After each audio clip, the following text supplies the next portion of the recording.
下面呢，就这个篆刻的技法问题呢，给大家扼要的谈一下，也捎带谈一下我自己对这些问题的一些认识和看法。大致可以分为4个方面吧。头一个方面是刀法，既然是篆刻嘛，和我们书写呀、绘画就不一样，它主要是用刀在实质的材料上来表现这个作品啊，所以刀法呢，在篆刻中也是很重要的一个问题。那么关于刀法呢，在古代的一些谈到篆刻的这个典籍里面，前人也总结了很多种方法，有的甚至达到10几种啊。但是我觉得呢，有些刀法的从它的命名到它的这个含义上啊，都是没有多大意义的。根据我自己的体会呢，这个刀法呀，如果概括的说，主要的是有2种，是吧？一种就是那个冲刀法，像一会儿我这个示范的时候用的，这都是以冲刀为主的啊。冲刀的方法呢，那就是刀刃向前，是吧？一路直冲过去啊。这个方法呢，比较痛快淋漓，更容易表现文字的那种书写的意味啊，书写的意味。这是冲刀法。另外一种比较常用的刀法就是切刀的方法，那就是用刀刃在石上啊，像积点成线一样啊，那么一步一顿的用这种方法啊，那个刻成的线条，这是切刀的方法。那么其他的方法，像古人总结的什么复刀法呀，实际上就是一刀刻不成，刻2刀或者3刀。那么这从那个真正意义上来说，不成为一种方法。还有像什么舞刀法呀，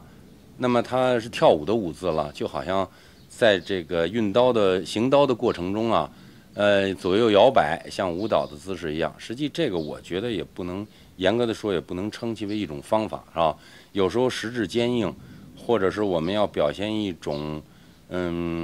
在直线中有波动、有顿挫起伏的这个感觉，那么就刀自然的就会左右摆动一下啊。这个严格的说起来，不应该成为一种完整的刀法。那么再有一点需要注意的呢，我觉得就是在这个刻印的过程中呢，在刻制的过程中呢，我觉得还有一个原则，那就是要使你的作品充满这个艺术表现力的话，要特别忌讳苗苗蹭蹭的、修修补补的，用刀啊，宁少勿多，应该做到以少少许胜多多许啊。那么这样的作品才更耐人寻味，才不至于这个显得非常繁琐啊、堆砌啊。干所有的事情，我觉得这都是一个这个比较好的理想的一个原则吧。那么用刀呢，我刚才说了要简洁啊，要简洁。我觉得这个道理的根源呢，还是在于我们中国这种传统艺术中啊，追求的那种写意的精神。它是非常注重一件作品的过程中啊，在完成的过程中，在创作的过程中的那种表现性、抒发性啊，而不是只强调那个结果啊。我们如果用什么机器，也可能做出一种效果来，但是那种东西是缺乏生命力的啊，没有作者的那种情感的注入啊，那就作品就会显得苍白无力。所以用刀呢，根据这么一个原则呢，所以用刀应该是简洁的啊。刚才讲了，应该以刀代笔嘛，应该让它充满一种写意的精神啊，这样作品才能够有表现力。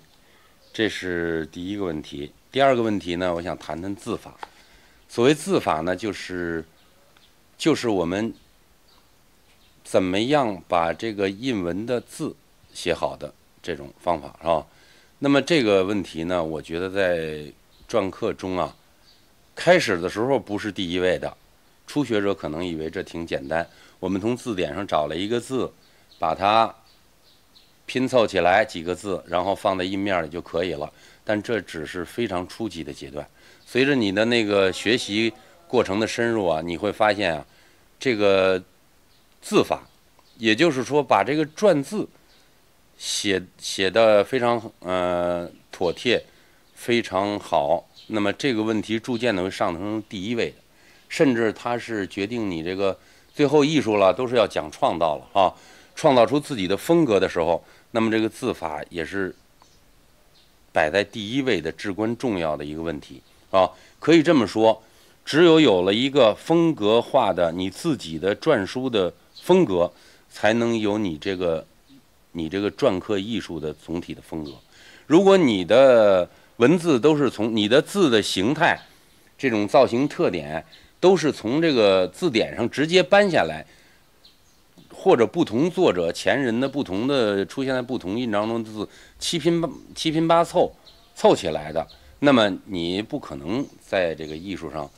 走向成熟，有自己的这种艺术语言啊。所以字法呢，最后往往会上升为第一位的，这也是在刻之外的一个很大的功夫啊，很大的功夫。这需要有多年的对篆书的了解啊，对篆书的理解和认识，从形式美的这个原则，从自己审美的这种趋向上，从前人的作品中，从前人的那些优秀的这个遗留下来的作品中啊，有取有舍，最后才能逐渐寻找到自己的篆法的这个艺术特点啊。这个呢，就不是一句话两句话能够简单说清的，大家在实践中会逐渐体会到这个问题。那么我们为什么在这里面不说篆法呢？当然篆刻绝大多数是使用的文字都是篆书，这个文字这种篆书在现在社会中已经不通行了，但是我们篆刻中用的还最多。我想简单的说，就是说为什么选择篆书作为篆刻的文字的素材呢？主要是因为篆书啊，它这个结构上啊带有比较强的这个装饰性，它可以说随便的可以把它塑造啊，你可以把它拉长压扁啊，你可以把它变方变圆，给你创造的余地非常大。而在别的书体，像楷书啊、隶书啊，甚至于草书啊，它的结构都是比较固定的哈。那么，而且又适合一个这么小的一个空间中，来使它达到章法、线条疏密这组织上的和谐啊。那么最适合的字体啊，最后我们选择我看来还是篆书啊。所以这个篆刻呢，这个主要的还是用篆书。当然，篆刻也有用隶书的，古代也有啊。用楷书的，像元代的花押印啊什么也有，但这在整个篆刻的整体范围来看呢，它是属于一小部分啊，一小部分，主要的还是用篆书。所以在这里我们应该把它管它叫字法吧。第三个问题呢，我想谈的是关于这个篆刻的章法问题。我们每创作一件这种视觉艺术作品啊，那么在创作的过程中啊，似乎章法是最后完成的啊，但是别人在欣赏的时候，那么最突出的，给予眼睛第一个接受的，我觉得主要的还是章法，所以章法呢也是相当重要的啊。章法在这个篆刻中的重要，比书法和绘画显得还要突出啊，这个问题还要突出。因为这个篆刻作品的幅面啊非常小，空间非常有限，所以在这里面可以说，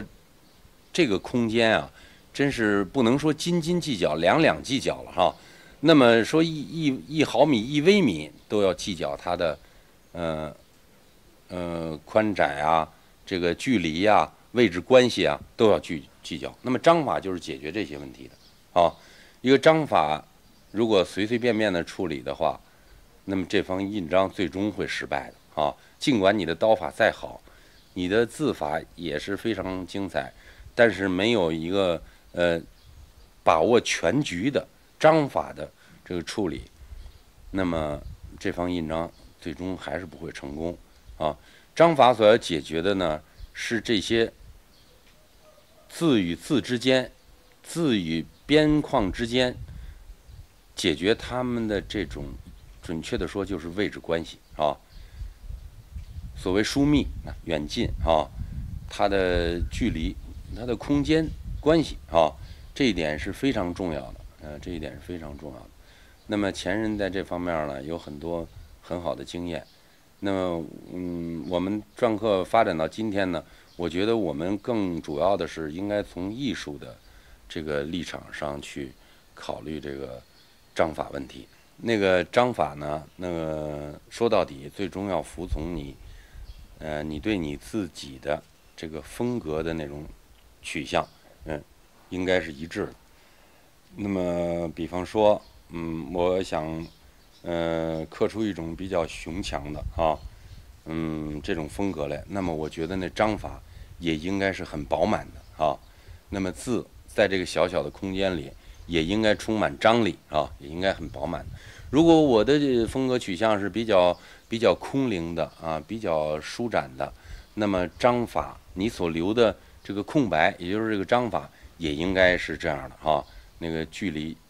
它的距离感，它的空间就应该更大一些。那么，总之呢，这个不管是刀法、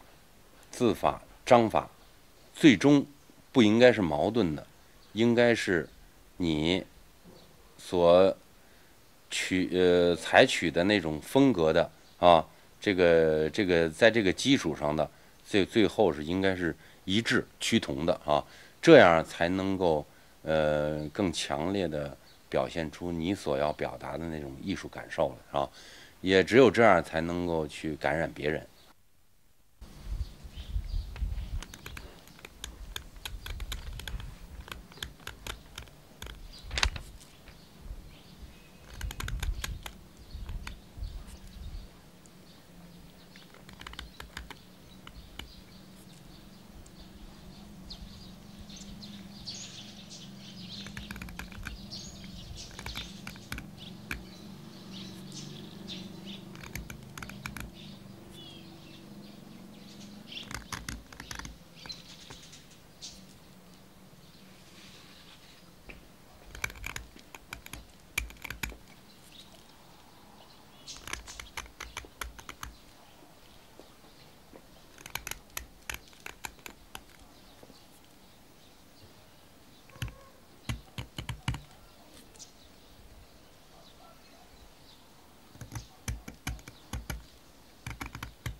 下面我们刻一个朱文的印啊，也叫阳文。这个内容呢是这个孤云生远。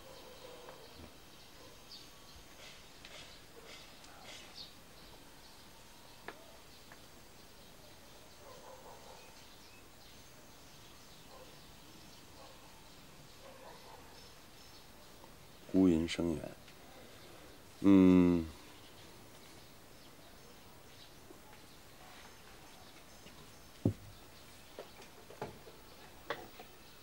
下面我们来设计一下这个印稿。学这个篆刻呢，在初学的时候呢，可能觉得刻起来比较难。实际上，我是觉得这个篆刻这个过程啊，其中这个设计印稿，也就是构思的这个过程啊，是比较困难的，因为要在这么一小块的空间里面把几个字安排的非常协调，又能够充分的表现出自己的这个想法或者说艺术风格来，那么需要下一番功夫。当然有很熟练的人，有的人拿起来就刻。我觉得呢，在学印章的过程中呢，开始的时候，尤其经验不多的时候，那样做呢，这个往往成功的可能性就不大了。所以在设计印稿的时候，要反复的比较，研究吧，挑选出一个最理想的一个方案来，然后再动手刻。因为这个刀子在石头上一刻出来，再去从大的方面结构上啊、章法上再修改它，那就不可能了啊。所以在开始设计印稿的时候，要多反复几次。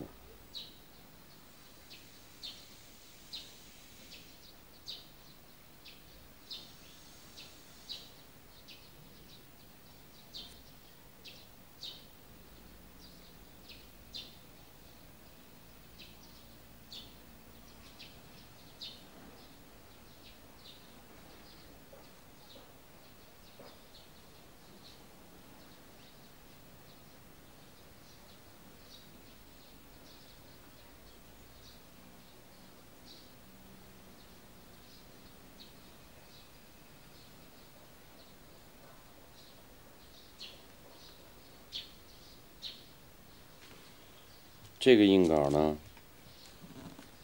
那么现在感觉上呢，比较平淡一些，尤其是这线条的疏密关系啊，比较平均，这样显得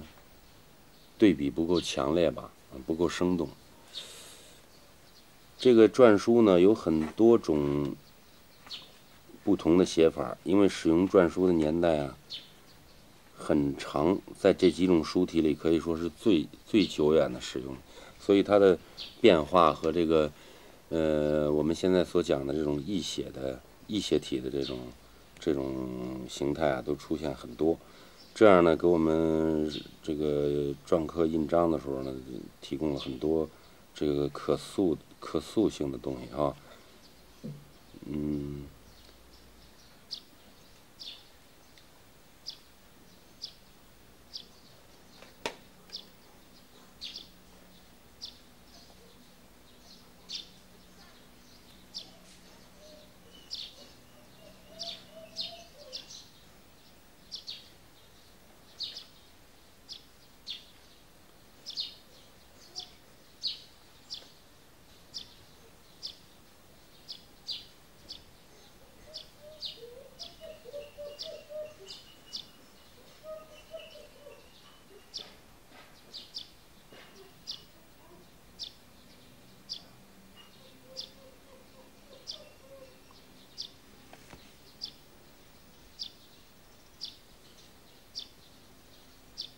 这个云字呢，换了一种写法，有一点象形的意味，一个云彩，但是它在这里面显得，和其他的3个字不够协调，因为它这种圆转的这种结构体式啊，和这3个字，这个差异太大了啊，这个也是不太可取的。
这个设计稿呢，我想把这个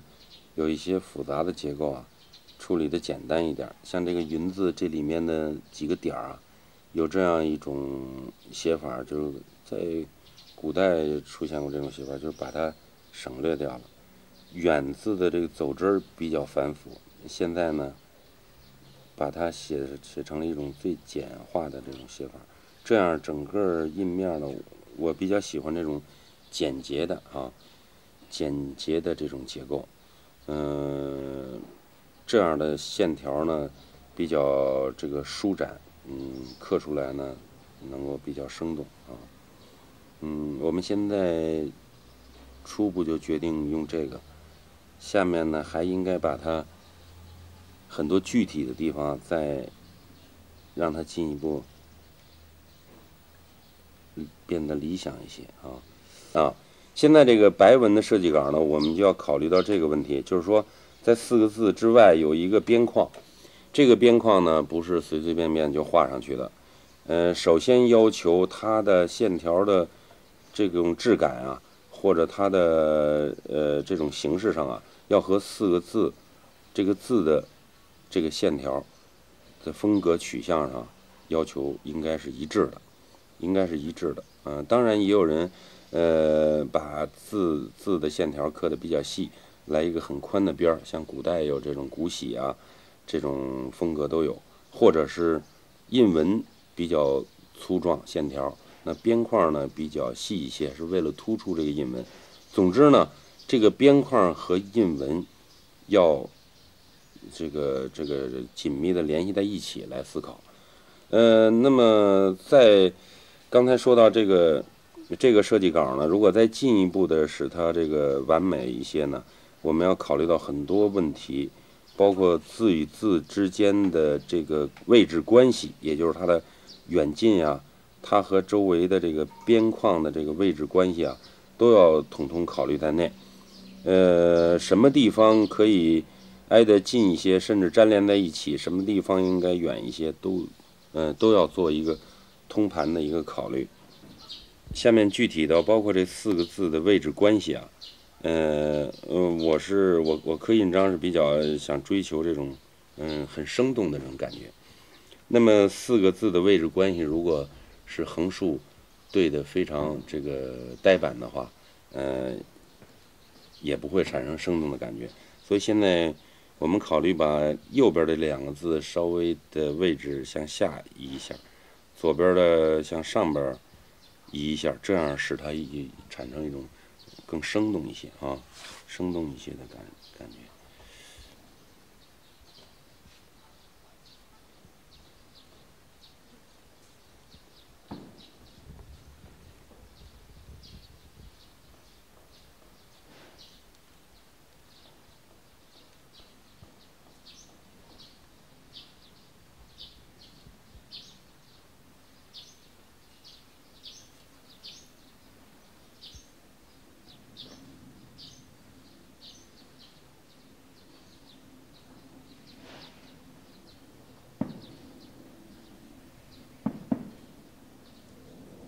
当然这里面问题还很多了，包括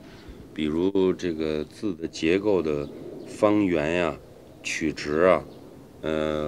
粗细呀、长短呀，这些具体的问题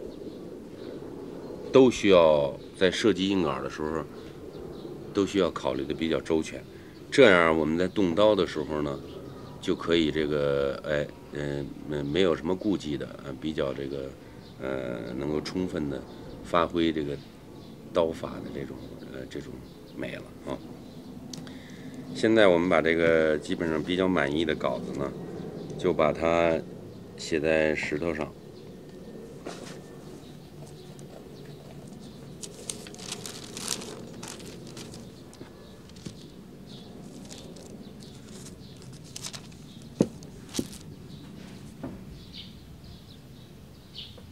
因为我所选择的这种风格呢是比较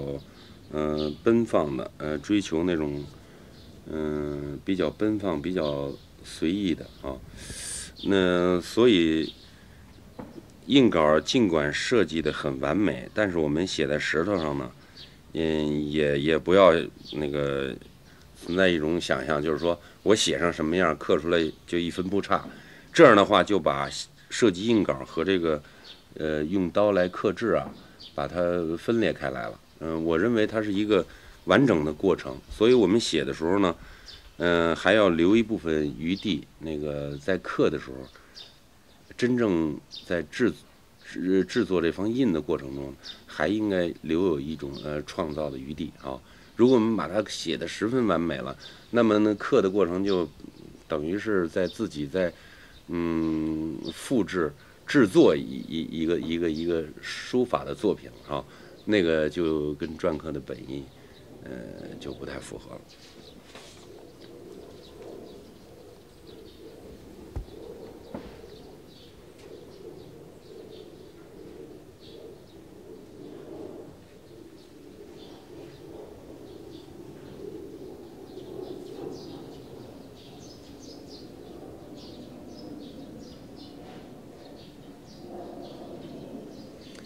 这个边框绝对的方也是非常呆板的，所以为了和里面的这4个字那种书法意味相协调，所以这个边框也是很有学问的，不能够搞得非常像几何形的一个四四方方的正方形，那样一来就这个东西就没有生命力了啊。所以我这样的歪并不是写不直。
那个稿子基本上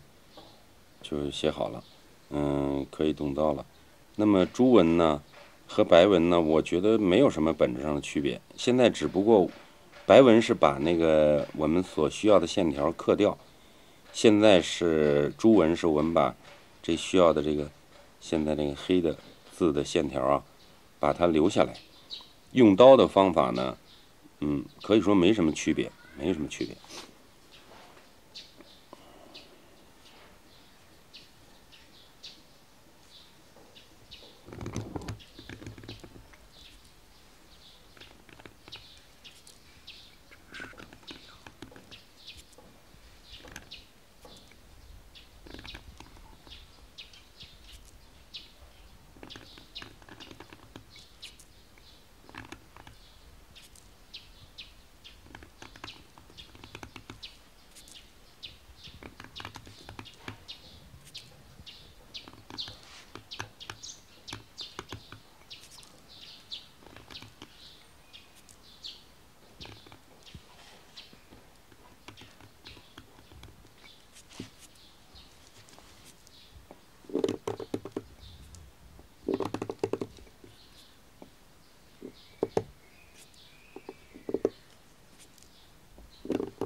现在把它涂上墨，再检查一下。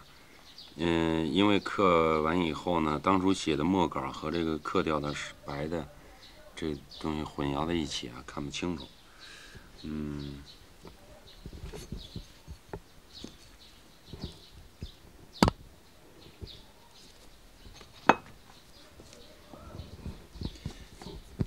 落刀的时候呢，要非常大胆，这也就是说大胆落刀啊，细心收拾。在收拾的时候，虽然这种风格很奔放，但是细究起来，它的很多处理应该是非常微妙，非常可以说是非常细致的。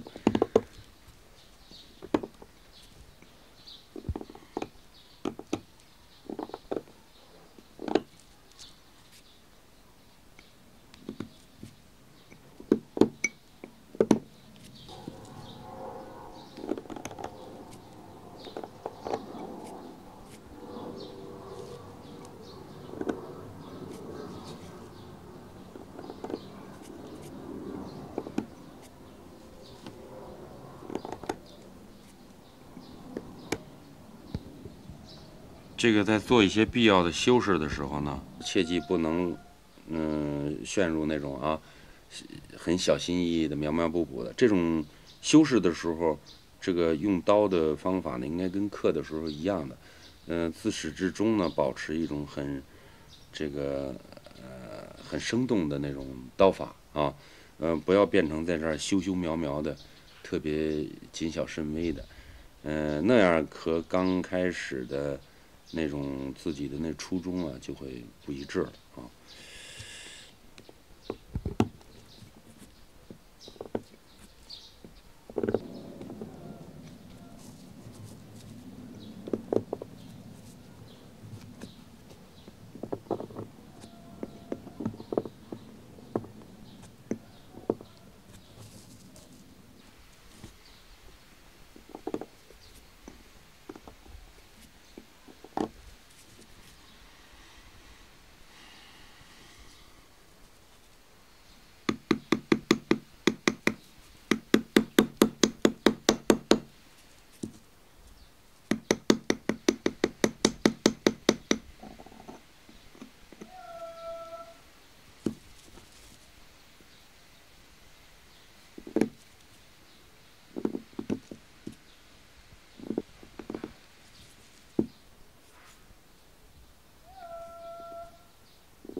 一般来讲呢，像这种比较奔放、自然的这种风格的印章呢，在最后处理的时候，都往往需要一些残破的手段，用敲击呀，或者用刀背、刀刃呢，都可以。但是我们切记不能是为了残破而残破，因为我们残破在残破的时候，在做这种效果的时候，首先还是要考虑到这个。是否是印面的艺术处理上的需要？那么残破呢，残破的目的呢，应该是使得线条它的变化呢更加丰富啊，更加充满那个生动的那种感觉啊。如果仅仅是为了做旧。或者为了残破而残破，那么那效果肯定是不是从艺术处理出发的那种残破，那肯定是要不得的啊。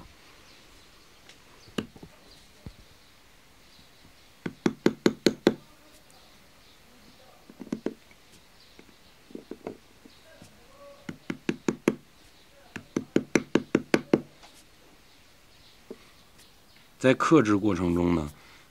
那种天然的残破呢，如果恰到好处，当然是最理想的。但是有时候，这个用刀在石头上刻呀，毕竟和用笔有很大的不同。往往那个效果呢不能完全令人满意，所以这时候有必要的修饰还是需要的啊。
这样这方印章基本上就刻完了。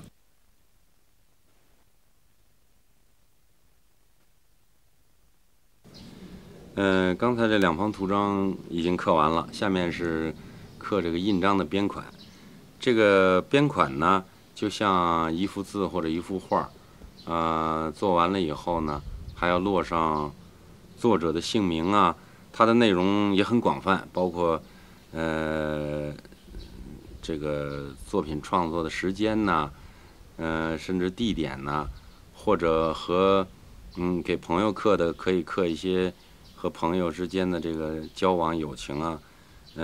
或者刻对艺术的见解呀，等等都可以的。边款呢，一般的来讲呢，是以阴文的为主，也有刻阳文的边款的，就是字凸出来的。那么这个边款刻的位置呢，通常是这样的。这是印章的印面，它盖在纸上，朝这个方向的时候，那么一般如果刻一面的边款，应该在它的左面，在它的左面。如果刻2面的边款，那么应该从正面，从这个正面开始，结束的时候在左面。印章的边款最多的能够刻到5面，整个这个上面、前后左右5面都可以刻上，根据它内容长短来决定了。那么5面的边款，最终的落款也结束地方应该是在印章的上面啊，这一面。那么刻边款的方法呢，在篆刻这个史上早期的时候，经常用的是双刀的方法。所谓的双刀就是，用毛笔把边款的内容写好以后啊，不止一次的用刀，就是刻一个线条啊，有几次。所谓双刀的方法，一句话就是，不太讲究刻的技巧和刀法的那种意义啊，只是把那个书写的那种所谓书法的那种意味吧，就是基本上一成不变的把它修饰出来。那么这种刀法随着篆刻艺术的进步呢，逐渐的被单刀的方法所取代了。单刀的方法呢，更主要的不是表现书写的那种意味，而是表现刀在特有的这种石头的材质上，所表现出的那种刻的这种意义啊。那么单刀的边款呢，一般来讲，像比较好的印面啊，它那个这个修饰的都非常光滑的，那根本就不要去写了啊。根本就不用毛笔去写，而是拿刀直接在印面上刻成的。这个呢需要有一定的熟练的这个经验啊，需要有一定的经验。开始我们练习的时候也可以用笔先写一下，因为这个石头还要挪动，换位置，有时候没有经验的时候刻起来就是东倒西歪的，就不成章法了。那么单刀的特点呢，是我刚才讲了，是充分发挥这个刻这种是吧？这种性能，而且能够充分发挥，刀在石头这种特有的材质上的那种特殊的效果啊，特殊的效果。那么一般的印面是，拿起来就刻，但是今天为了让大家看得更清楚呢，现在把这个印面涂黑。那个刻边款呢，我曾经见到的也有很多不同的这个刻法，我觉得这个不必强求一致，每个人有自己的习惯。我这个边款呢，有时候刻这个印章呢，因为是属于比较奔放、比较厚重的风格，所以我想呢，边款呢也应该和印面的文字的艺术风格啊，相一致。那么，所以我这个边款呢，想刻得更深一些，力量更大一些。这样一来呢，这个我刻这边款的时候呢，这个石面并不是正朝着我的，而恰恰相反，这个经常要把石面反过来这个方向。这个方向呢，开始的时候有点别扭，但习惯了也就可以了。我曾经看到也有很多人是一直石面朝着自己，这样来刻点横撇捺啊。这种方法因为刀要从不同的方向下，所以这个腕子扭来扭去的，不如这样直接，用力直接，力量也就不够大，所以刻的都比较浅。我这个呢刻的比较用刀比较狠，所以也是根据这种风格的要求形成啊。下面我就来刻这段边款的文字。那么有这么简单的一两句话，是说明我对这个刻印的一种认识吧，艺术上的一种认识。下面就开始。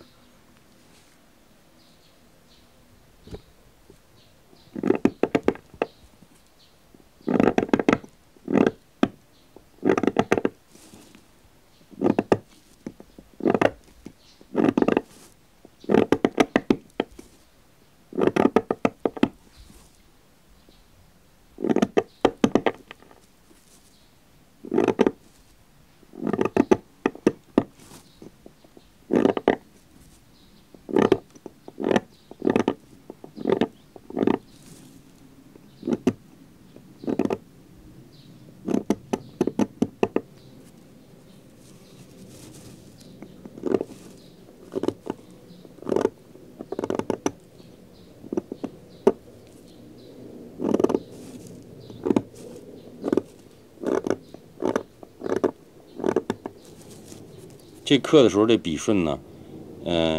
也不一定是按照我们平常写字那笔顺来刻，因为那样一来的话，这个石头颠来倒去的，就太耽误时间了啊。像这个几个横并在一起，我们可以一次就把它刻完了，一个方向就刻出来了。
这样基本上就完成了。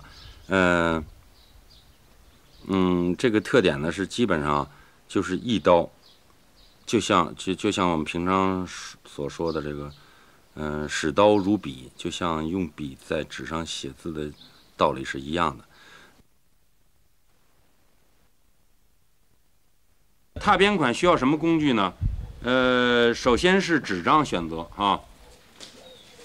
因为这个字有的非常细小，非常小，所以我们选择纸张的时候呢，应该选择以前出的叫做连石纸。这种纸呢，既薄呢又很均匀啊，又有一定的拉力啊，连石纸。现在的扎花纸啊，或者是这个也可以代替，把纸贴在这个石面上的这个水里面呢，按传统的办法呢，应该加一点这个薄芨，就是白芨，草字头一个及格的及，白芨，在中药里念薄芨，放在这里使得水啊有一点粘性。光用水贴不住，我们在上面一擦一踏的时候就会掉。如果那个粘性太大了，那么粘住你最后又揭不下来，一揭又撕掉了。所以呢，要薄薄的一点，有一点粘性就可以。其他的重要的工具呢是这个拓包，这个用比较细的丝绸包起来一个能够蘸墨再上拓的拓包啊。主要的呢就是这几种东西。另外还有一个就是这个，我们现在可以用这个代替了，我们前辈都用这个棕刷，那个很不好用。我们现在为什么可以用这个代替？因为我们现在那个垫那个纸，在使这个纸深入到字口里面的这个工作，可以用现在这个塑料纸就可以了，在以前没有，所以这个工作就技术性最强。下面我把这个过程演示一下。先用这个带有一点粘性的这个水啊，把要拓的边块一面涂薄啊，要让它深入到字口之中去，涂薄，然后把用拓片的当做拓片的这张纸啊，把它附在上面。我们看到很快水分就沁过来了，要平整。然后呢，我们用一张宣纸，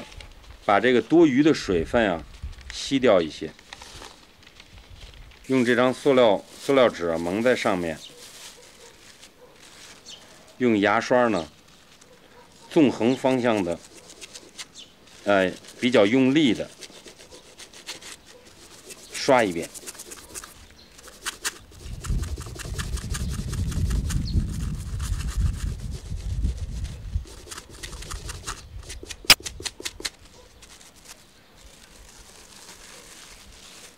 下面的这个问题呢，是等待它稍微的干燥一些。那么有的人呢喜欢稍微让它有点湿润，比如8、9分干的时候再踏。有的呢也可以等它全部干了以后再踏，因为太湿的时候墨一上去呢，它就会阴漫成一片。大包蘸上墨汁啊，蘸上墨汁，这个多少啊要心中有数，太多了以后就会漫换不清的。太少了呢，又很干燥，又没有效果。把多余的墨可以在另外一张纸上稍微试一下，如果合适了，我们现在可以开始了啊。这个动作要很迅捷，很快。如果你稍停顿太多，它就会把字口吃掉那个墨汁。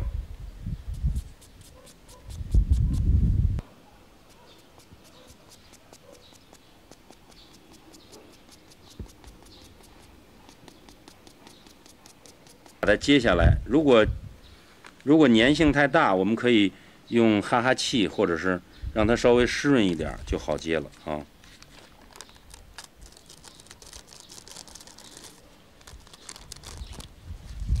好了，拓的比较好的边款呢是这样的，因为我们刚才动作非常迅捷啊，这个非常轻快，所以好的拓片翻过来看，这个纸面仍然是比较。有一层白的啊，就是墨没有真正的渗透到